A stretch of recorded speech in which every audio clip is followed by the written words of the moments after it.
क्योंकि ये समर का टाइम है और ये टाइम सबसे बेस्ट होता है बच्चों को पीपी ट्रेनिंग देने के लिए। क्योंकि समर के टाइम पे बच्चों को हम ओपनली छोड़ सकते हैं, उनको सर्दी लगने का या ठंड लगने का चांसेस काफी कम होता है और इन दिनों बच्चों को पी ट्रेनिंग देने में पेरेंट्स को भी काफी इजी रहता है। बच्चे काफी इजीली इसको अडॉप्ट कर लेते हैं। तो चलिए आज का एपिसोड शुरू करते हैं। एपिसोड शुरू करने से पहले मैं आपसे रिक्वेस्ट करना चाहूंगी, अगर हमारे चैनल के नए व्यूअर हैं तो प्लीज फटाफट से हमारे चैनल को सब्सक्राइब कर लीजिए ताकि हमारा कोई भी वीडियो आपसे मिस ना हो। और वीडियो अगर अच्छा लगे, पसंद आए तो लाइक बटन को जरूर हिट करिएगा। हमारे चैनल के रिगार्डिंग कुछ भी सजेशन हो नीचे कमेंट बॉक्स में लिखना ना भूलिएगा। चलिए एपिसोड को शुरू करते हैं। Hello friends and parents, welcome back to our channel. आज के एपिसोड में हम बात करने वाले हैं बच्चों को पी ट्रेनिंग या सुसु ट्रेनिंग किस तरह से दें। छोटे बच्चे जब डायपर में रहते हैं उस टाइम पेरेंट्स को उतना टेंशन नहीं होता है, लेकिन डायपर में एक सर्टेन एज के बाद आप नहीं रख सकते। बच्चों को इंडिपेंडेंटली सुसु ट्रेनिंग देना काफी जरूरी होता है और आजकल कुछ प्री स्कूल्स में ये एक रूल भी बन गया है कि अगर आपका बेबी सुसु या पॉटी ट्रेन्ड नहीं है वहाँ पे एडमिशन भी नहीं होता। तो इस वजह से मैं आपको कुछ टिप्स देना चाहूंगी जो पर्सनली मैंने गूगल के साथ एक्सपीरियंस किया है, जिसके थ्रू उसका पीपी और उसका पॉटी ट्रेनिंग हम काफी इजीली कर पाए। फिलहाल हमारा सक्सेस रेट 80% हो चुका है। फ्रेंड्स, बच्चों का जो पॉटी ट्रेनिंग के रिगार्डिंग वीडियो वो आपको आई बटन में मिल जाएगा। ये वीडियो में आपको काफी सारे ऐसे टिप्स मिलेंगे जिसको आप प्रैक्टिकली अप्लाई कर सकते हैं अपने बेबी पे। फ्रेंड्स, बच्चों को सबसे पहले पॉटी ट्रेनिंग करवाना जरूरी होता है। सर्टेन एज के बाद आप कंसिडर कर सकते हैं बच्चों को 8 या 9 महीने बाद आप पॉटी ट्रेनिंग शुरू करवा सकते हैं। पॉटी ट्रेनिंग के लिए क्या क्या करना है वो सारा चीज वापस से मैं रिपीट नहीं करूंगी। पॉटी ट्रेनिंग के बाद ही हम बच्चों को पीपी ट्रेनिंग या सुसु ट्रेनिंग करवा सकते हैं, क्योंकि बच्चों का एक टाइम के बाद ही सुसु को होल्ड करके उसको एक जगह पे जाके रिलीज करना है, ये अंडरस्टैंडिंग जरूरत होता है पीपी ट्रेनिंग के लिए। उससे पहले आप अगर बच्चों को ट्रेन भी करेंगे तब कोई फायदा नहीं देगा। इसी वजह से एक सर्टेन एज आप कंसिडर कर सकते हैं। बच्चों को अगर आप 1.5-2 साल के बाद पीपी ट्रेनिंग का शुरू करेंगे तो बच्चे काफी इजीली इसको अडॉप्ट कर लेंगे। मैंने गूगल का पीपी ट्रेनिंग शुरू किया था जब वो 1 साल 8 महीने का अप्रोक्स था, तो उतना सक्सेस रेट नहीं था। धीरे धीरे काफी टाइम लगता है बच्चों को ये चीज अडॉप्ट करने में। ऑब्वियसली इंसिडेंट्स तो होते ही रहते हैं, लेकिन आपको प्रिपेयर होना पड़ेगा। स्पेसिफिकली समर में आप अगर बच्चे को पीपी ट्रेनिंग दे रहे हैं तो वो काफी हेल्पफुल रहता है, बोथ पेरेंट्स के लिए भी और बच्चों के लिए भी, क्योंकि समर के टाइम पे बच्चों को आप ओपनली छोड़ सकते हैं और उसके बाद आप ऑब्जर्व कर सकते हैं बच्चा आपका दिन भर में कितनी बार पीपी करता है। फ्रेंड्स, इसके लिए मैं आपको आज 5 टिप्स देना चाहूंगी जो कि आप लोगों के लिए प्रैक्टिकली काफी हेल्पफुल होगा बच्चों का पीपी ट्रेनिंग के लिए। सबसे पहला टिप, अगर आप अपने बच्चे को अभी तक डायपर में रखते हैं तो सबसे पहले आपको डायपर को बाय बाय बोलना पड़ेगा फॉर द डे टाइम, क्योंकि रात के टाइम पे आप डायपर के बिना बच्चों को सडनली रख लेना बिल्कुल सेफ नहीं है। बच्चा वेट हो सकता है, रात को नींद टूट सकता है। तो इस वजह से आप कंप्लीट दिन के टाइम पे आप बच्चों को विदाउट डायपर रखना पहले शुरू करेंगे और विदाउट डायपर जब रखेंगे तब आपको पता चलेगा कि आपका बच्चा कितनी बार पी करता है या फिर कितना आवर्स इंटरवल में पी करता है। उसके बाद आप एक ओवरऑल आइडिया बना सकते हैं कि आपका बच्चे का जो पैटर्न है पी का वो किस तरह का है। जब आपको एक आइडिया बन जाएगा तब आपको पी ट्रेनिंग देने में काफी हेल्पफुल होगा। हमारा सेकंड टिप है, अगर बच्चे को आप पीपी ट्रेनिंग देना चाहते हैं तो उसके लिए आपको और एक चीज भी ध्यान रखना पड़ेगा। जैसे बच्चे बाहर खाली में घूम रहे हैं तो ऐसा नहीं है कि बच्चों को बिल्कुल नेकेड आप छोड़ दें। फ्रेंड्स, उस टाइम पे बच्चों को छोटे छोटे शॉर्ट्स हुआ या चड्डी जिसको बोला जाता है, लंगोट पकड़ लीजिए, चड्डी बोल दीजिए, तो वो पहनाने की जरूरत है, क्योंकि बच्चा ओपनली ऐसे बाहर घूमेगा तो बाहर कुछ भी उसका इन्फेक्शन होने का चांस रहता है। इस वजह से आप बच्चे को चड्डियां पहना सकते हैं, चाहे वो लड़का हो या लड़की हो। तो उसके लिए मैं आपको एक चीज जरूर बताना चाहूंगी। पर्सनली मैं जो यूज करती हूँ गूगल पर कुछ इस तरह का चड्डियां है।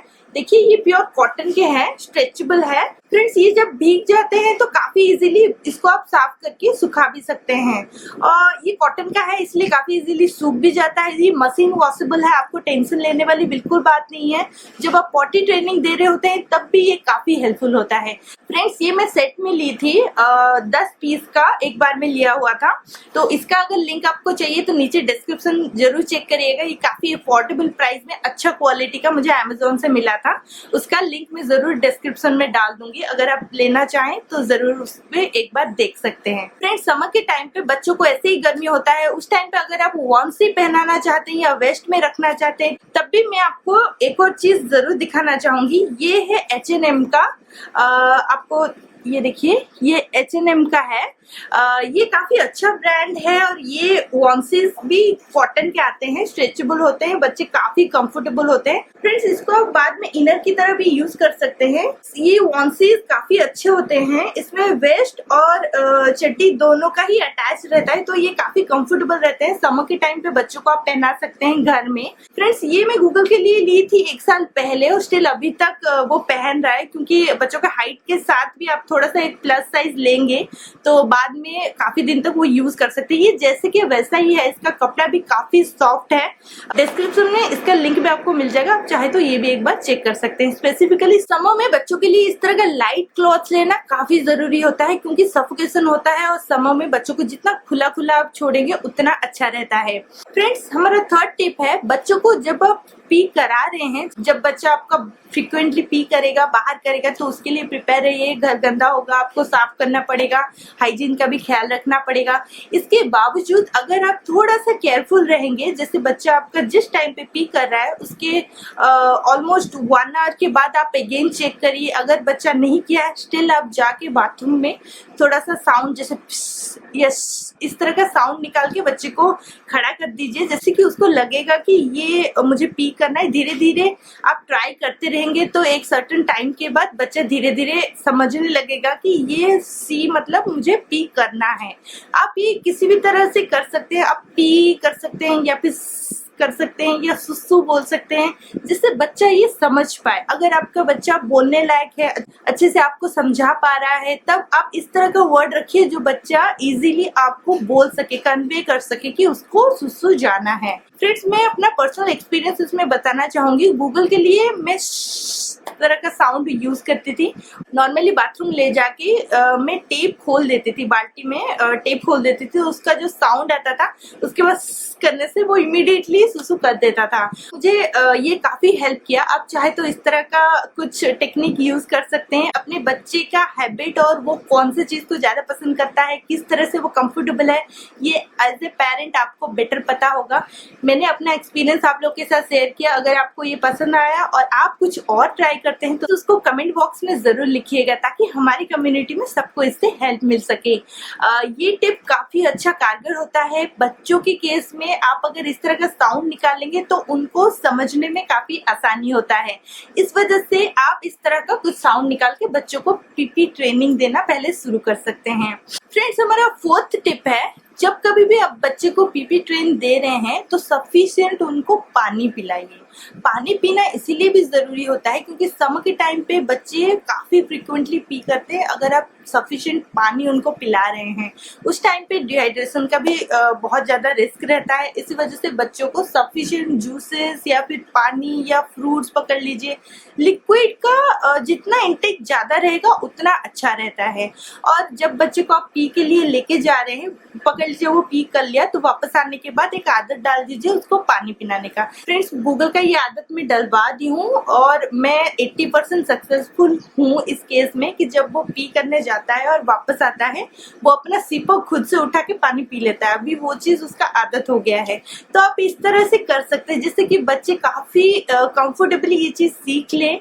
और समर के टाइम पे ये सीखना काफी इजी रहता है, इसलिए मैं बार बार आपको बोल रही हूँ क्योंकि अभी समर चल रहा है। अगर आपके बेबी 1.5 ईयर्स से अबोव है या फिर 2 ईयर्स के आसपास है तो आप पी ट्रेनिंग शुरू कर दीजिए।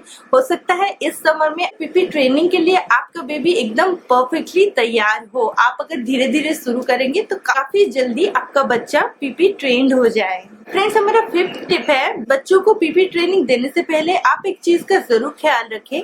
जैसे बच्चे अगर कहीं पे पी कर रहे हैं, जैसे वहां पे कभी कभी कुछ बच्चे होते हैं लौट जाते हैं, हाथ पैर मार लेते हैं, या फिर ऐसे एरिया में कर लेते हैं जहाँ पे उतना आसानी से साफ नहीं किया जा सकता।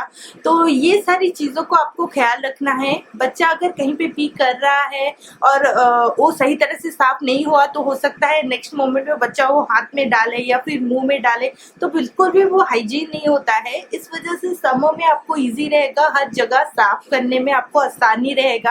आप फ्रीक्वेंटली घर में जो भी डिसइंफेक्टेंट आप यूज करते हैं, फॉर एग्जांपल डेटॉल ले लीजिए या फिर लाइजॉल ले लीजिए, इससे घर को प्रॉपर्ली क्लीन रखिए ताकि बच्चा कहीं पर भी मूव करे और कहीं पर भी अगर वो पी करता भी है तो उसको आप क्लीन कर लीजिए और कपड़े को अच्छे से कोई भी डिसइंफेक्टेंट में डिप करके उसको सुखाइए, जिससे कि इन्फेक्शन का चांसेस नहीं रहता।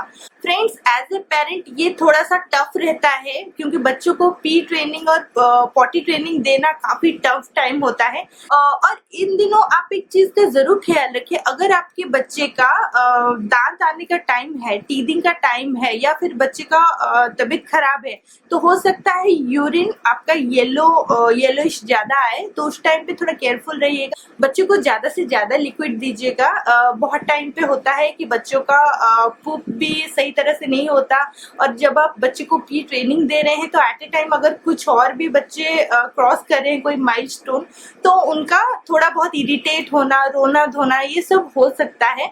इन सब के लिए आपको प्रिपेयर रहना पड़ेगा। बच्चे को डाइवर्ट करके धीरे धीरे आपको ये चीज सिखाना होगा। जब शुरू में आप बच्चे को बाथरूम लेके जाएंगे, हो सकता है वो तैयार ना हो, वो इरिटेट हो या फिर चिल्लाए या फिर रोए, तो किसी तरह से आप बच्चे को कन्विंस करना पड़ेगा कि ये पीपी करना है और पीपी बाहर नहीं करते हैं, पीपी अंदर करना है। कभी आप एग्जांपल देके बच्चे को बोल सकते हैं। फ्रेंड्स, बच्चों को आप इस तरह से भी समझा सकते हैं कि आप जो पैंट पहने हो वो भीग जाएगा, या फिर आपके टॉय के ऊपर पीपी हो जाएगा तो आपका टॉय खराब हो जाएगा, या इस तरह का कोई भी आप एक्सक्यूज देके बच्चे को समझा सकते हैं कि पीपी हमें बाहर नहीं करना होता है क्योंकि हम टॉयलेट में पीपी करते हैं, क्योंकि घर के सारे टॉयलेट में पीपी करते हैं। आप भी बड़े हो गए हो, आपको भी टॉयलेट में पीपी करना चाहिए। फ्रेंड्स, जब आप बाथरूम के अंदर जाते हो तो बच्चे को बोल के जाओ, see I am going for pee, तो बच्चे को भी ये चीज रियलाइज होगा कि पी करने के लिए बाथरूम यूज किया जाता है, टॉयलेट में जाके ही पी करते हैं, बाहर नहीं करते। तो बच्चे को जो अंडरस्टैंड कराने का प्रोसेस है, ये थोड़ा सा स्लोली ही आपको डेवलप कराना पड़ेगा। इमीडिएटली बच्चा इसको अडॉप्ट नहीं कर पाएगा क्योंकि बच्चों के अंडरस्टैंडिंग में ये चीज लाना बहुत स्लोली ही पॉसिबल है। जितने भी टिप्स मैंने आपको बताए पीपी ट्रेनिंग के लिए, वो सारे होपफुली आप लोगों को हेल्पफुल लगे होंगे। अगर अच्छे लगे, हेल्पफुल लगे, आप इसको अप्लाई करिए। कैसा रहा आपका बच्चे का पीपी ट्रेनिंग, हमें नीचे कमेंट बॉक्स में लिखना ना भूलें। अगर ये वीडियो आप लोग को पसंद आ रहा है तो लाइक बटन को जरूर हिट करिएगा। Thank you so much for watching. Here is rocky signing off.